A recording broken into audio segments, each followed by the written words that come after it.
नमस्कार शेतकरी मित्रांनो, आपण या ठिकाणी मल्टीप्लायरची बीज प्रक्रिया केलेली आहे आणि बीज प्रक्रिया केल्यानंतर या ठिकाणी मोठ्या प्रमाणामध्ये याला पांढरी मूळ आणि मायक्रोरायझा तयार झालेला आहे। बघा, जो मायक्रोरायझा आपण बाजारातून 100 ग्राम 500-600 रुपयाला विकत आणतो, तोच मायक्रोरायझा या ठिकाणी आपल्या शेतामध्ये नॅचरली तयार झालेला आहे। बऱ्याच लोकांना मी सांगितलं होतं की 200-250 रुपये खर्च लागतो आणि त्यामध्ये 1 एकरचं देणं हे बीज प्रक्रिया होतं।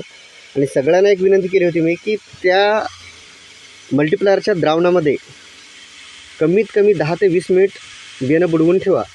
ज्यांनी अशा प्रकारची बीज प्रक्रिया केली आणि त्यानंतर लागवड केली त्या सर्व शेतकऱ्यांना मी सांगतो की तुम्ही 2 दिवसानंतर आपल्या शेतामध्ये जा, अशा प्रकारची पांढरी मूळ तुम्हाला त्या ठिकाणी पांढरं शुभ्र स्वरूपात त्या ठिकाणी आढळेल। आणि 10 ते 12 दिवसामध्ये, जास्तीत जास्त 15 दिवसामध्ये सर्व हळद एक समान प्रमाणामध्ये उगवून येईल।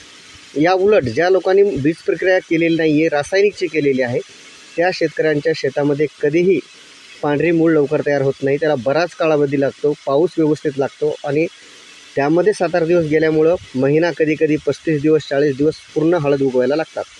परंतु त्या उलट आपण बघतो याला 2च दिवस झालेले बीज प्रक्रिया करून आणि आज 13 जून आहे।